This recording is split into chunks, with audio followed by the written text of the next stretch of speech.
Reka nsubire kubahereza mwiriwe canke mwaramutse bivanye naho buri umwe wese aherereye mwebanywanyi bacu mubana natwe mu makuru n'ibiganiro vya misi yose tubandanya gushikiriza kuri no mbonesha kure yacu kandi yanyu Muhuza TV. Numwanya tugiye kubageza ko amakuru ibiriko biravugwa bigezwe ko muri kano kanya ngaha mu gihugu c'u Burundi, akaba ari amakuru tuza kugaruka kuri vyinshi bitandukanye cane kwa biriko biravugwa bigezwe ko mu bisata vyinshi bigiye bitandukanye. Ni mugihe mu mwanya uheze dujeje kubageza ko inkuru y'imyidogo myinshi cyane iri mu kigo cy'igihugu kijejwe gutanga impapuro z'inzira PAF. Imyidogo ni myinshi cyane, hari ubutumwa dujeje kuronka muri uyu mwanya aho benshi mu banyagihugu bagenderera ico kigo canke se bashakayo service zaho bipfuza yuko umukuru w'igihugu yogira ico abikoze ko kugira ngo babatunganize neza.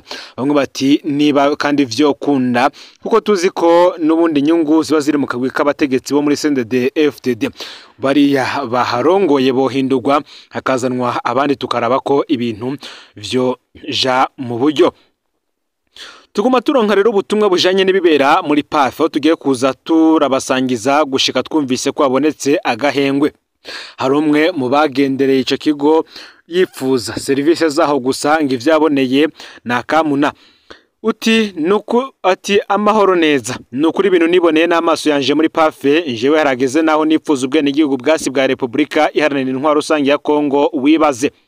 Uti nukuvuga iki? Hariho abapolisi bakorana n'abandi bantu, wewe ukazinduka ngo uratonze mbere na nimero bakayiguha, ariko uzubona bagucisha k'abantu imbonanya atanu kugira isoni, abandi bakakuzimiza aho kukwereka ibikenewe kugira ngo bikunde ubahe.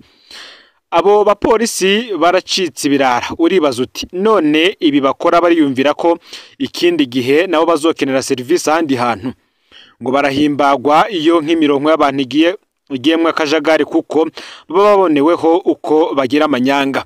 Ukumva umupolisi muzima ngo ngomba naje mfashe wanje akabivuga kiwazi n'ukuri. Brefu kirya kigo ni igihugu mu kindi, bakora ivyabo barica bagakiza, ngimana niyo yonyene yo guhoza amarira abaharenganirizwa kuko birarenze uko umwana w'umuntu yoba avyibaza. Uyundi nawe yadushikirije ubutumwa bwiwe avuga ku bibera muri mu kigo PAF kijejwe gutanga impapuro z'inzira, yagize ati nukuri hari igihe umuntu avuga bakibaza ngo nuko gwanya igihugu. Je amazina yanje ntuyatange kuko nkora muri leta, niyo mpamvu nciye nga hasi kugira nanje ngire ico nshikirije. Je passport nagize Imana ndazirondera mu mezi aheze yanje n'umugore n'umwana, bari banyatse imiliyoni 3 kuri zose, ariko ntabeshe natanze imiliyoni n'inusu kuko namuhinduranye bamaze kuzikora, ndanka kuyamuha acaremera gutora umiliyoni n'inusu. Ariko ibiturire biri muri PAF nakamaramaza, ubuho nta nubwo bacinyegeza babisaba ku mugaragaro. Hariya babesha ngo umuntu abisabe kuri internet cyangwa se arinye kwari ukuduma amaso, ahubwo hoho vyarunyutse bashaka abantu bareke kwama batonda imirongo kugira ntibamaramare. Jewe nk'ubu muri umuna wanje yararishonarisi arayifise yo muri Nyakanga, naho woshaka no fotora nkayikwereka ntugire ngo nugushikuza, ariko yaragiye ku masango bamuhaye nubu ntarayironka.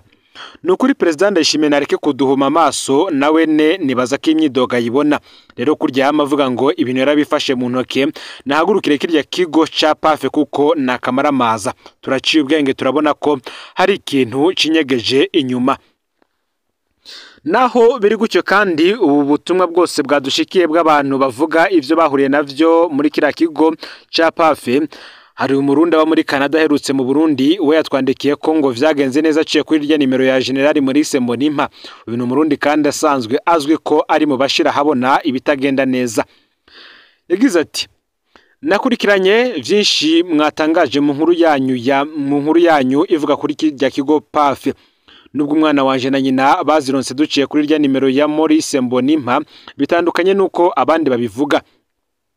Twebwe bari baduhaye isango ry'itariki ya 26 kwezi kwa gatanu uyu mwaka. Je ndandikira irya nimero ya komiseri wa PAF ndamusaba ko bondabira isango y'imbere kubera twasubira inyuma ku igenekerezo ya 11. murantunge kubera ko twasubira inyuma ku igenekerezo ya 11/0 uyu mwaka kandi ko tutaba mu Burundi aje asaba kwandika ikete ryerekana ivyo vyose hamwe n'icemezo c'itike yo gusubira inyuma. Namwandikiye igenekerezo ya 3/0 uyu mwaka nsubiza buke igenekerezo ya 4/0 nashikanye ikete ku munsi w'igenekerezo ya 5 mu gatondo ka kari kuri PAF ku wa 5. Igenekerezo ya 6 aca duisango ryo kuja inyuma y'umutaga gukora birya bisabwa. Ku mugoroba naramwandikiye ndamushimira ko yari yamfashije nawe aca nsaba ko ndamufotorera resi icemeza ko twarishe. Passport twazironse ku igenekerezo ya 10/0 uyu mwaka inyuma y'umutaga. Kano karero ka nyuma kerekana ko vyoshoboka gukora neza muri PAF babayeho gushaka. Benshi baheruka ibintu vyifashe gutyo mu gihe PAF yatwagwa na Jimmy Hatungimana kandi nawe imbere yiwe ivya PAF karagahombera munwa. Muti none habuze iki ngo bishigwe ku murongo. Ari navyo abanyagihugu benshi basaba umukuru w'igihugu ko yofata kino kibazo mu minwe kugira ngo abene gihugu batunganirizwe.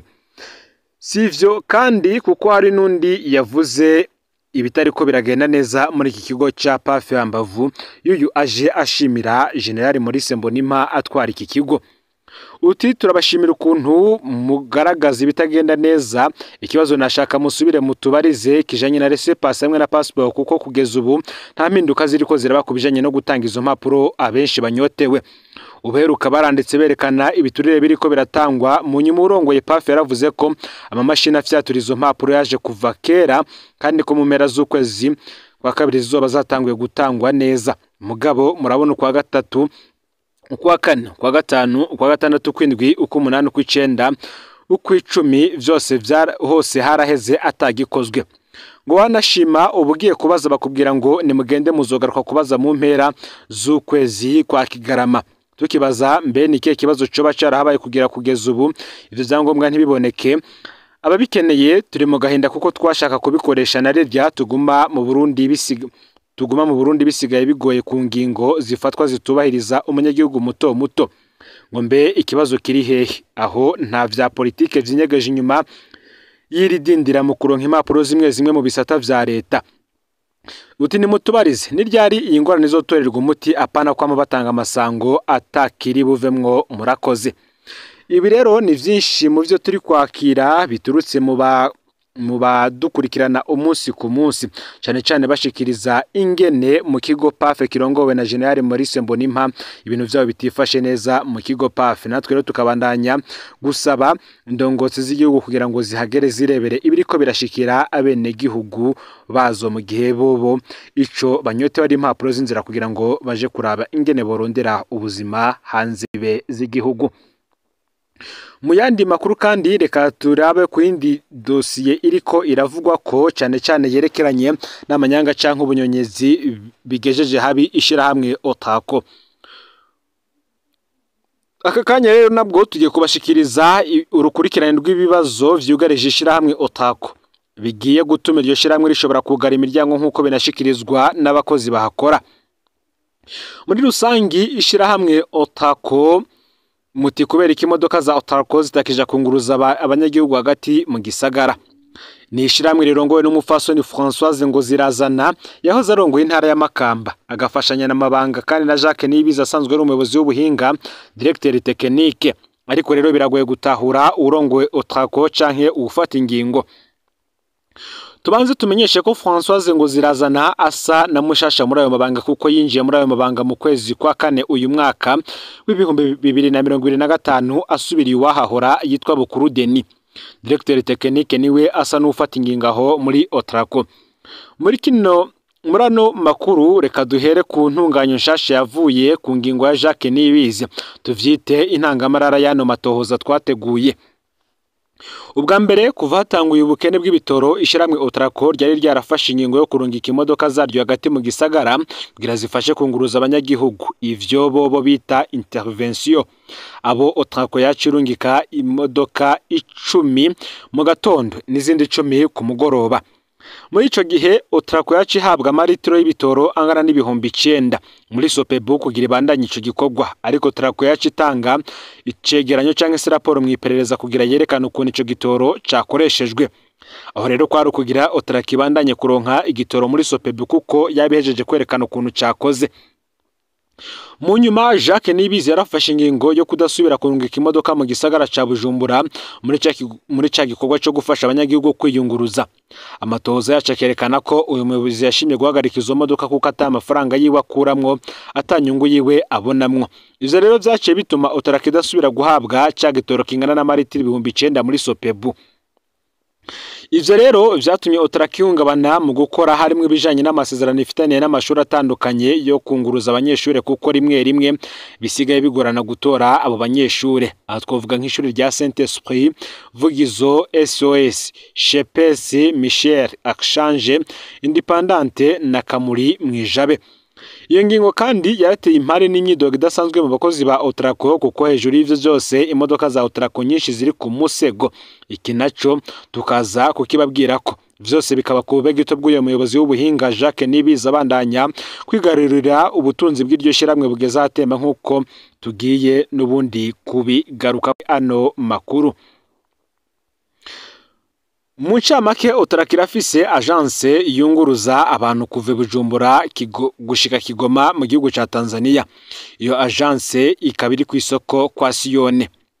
Muri aka kanya tugiye kubageza ko ukuntu umuyobozi w'ubuhinga yigaruriye amafaranga ava mu modoka za Otrako, eka tuvuge ko nka yose aja mu mufuko iwe. Turagaruka kandi ku ruhombo Otrako ihagirira.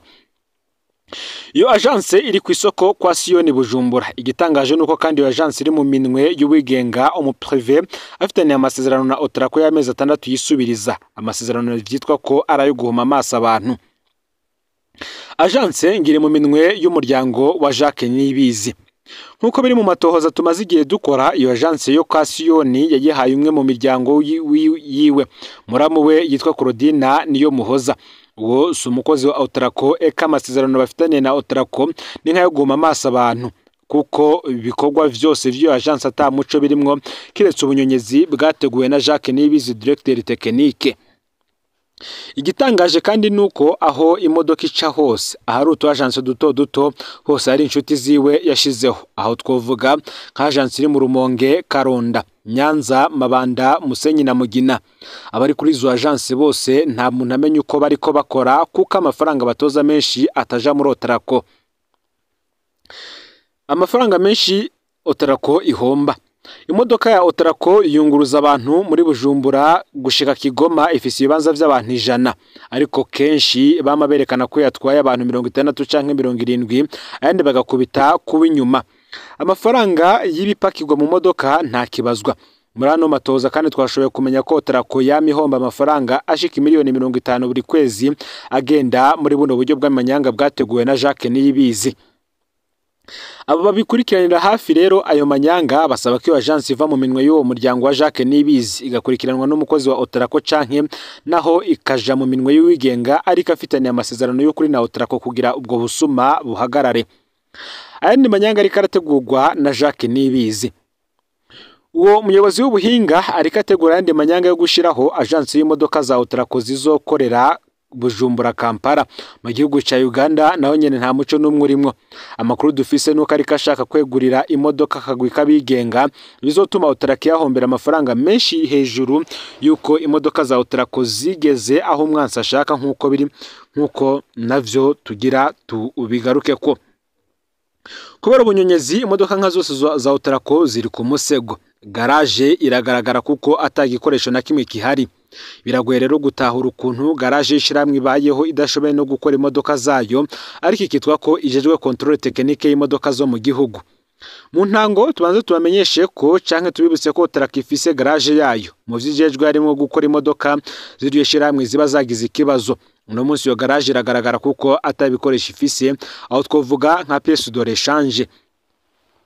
Ivyo rero vyateye ikibazo kidasanzwe muri Otrako, kuko imodoka nke ifise zirenga 10 zose ziricaye kuko zabuze ivyuma. Aha twashimye kuvuga ko izo modoka zicaye dukoresha amakode, kuko muri Otrako ari vyo bimenyerewe bakoresha. Hari imodoka A0D, A04, A07, A10, A12, A16, A19, B10, B20, B29 ndetse na D31.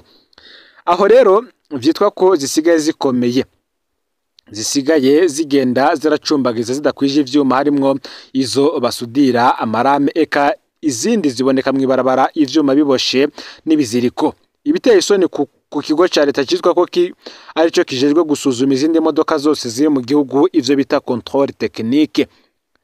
Aha rero igitangaje nuko directeur technique Jacques Nibizi abandanya gukora ubunyongezi mu gusoza amafaranga yitirirwa ivyo vyuma, ari naho abantu bibaza nimba ubu bunyongezi atoba ariko bukorana n'ubujejwe ubutunzi dafu ariwe Elina Himana, kuko ari mu bafata ingingo yo gusohora amafaranga.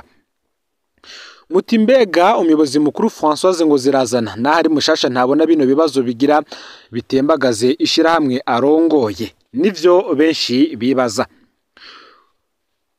Kuva mu mwaka uheze w'ibihumbi 2024 hari umugambi wari uhari wo kugura imodoka nshasha zishika 19 za Otraco kugira iryo shiramwe rironke imodoka nshasha ryongere kandi rinaguke. Uwo mwaka nyene hararungitswe umugwi uja mu gihugu ca Kenya kuraba izo modoka mwishiramwe rimwe ry'abayapani, ariko amafaranga yazo yarasohotse, hacaguma havugwa ko abuza amadolari mvamakungu, amafaranga mvamakungu amadolari agera ku miliyoni 1 kugira baje kuzizana.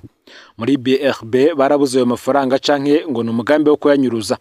Ico ni ikibazo gihambaye abakozi bibaza mu kugira amakenga ko ayo mafaranga atazohava anyuruzwa, uwo mugambi ukaburizwamo. Mugihe rero ngatoco korwa iryo shiramwe rigezaho umwansi ashaka rishobora kugora imiryango. Mu yandi makuru tuzobageza ko tuzogaruka ku bibazo vyugarije abakozi bo aho muri Otraco harimwo n'agashara kintica ntikize.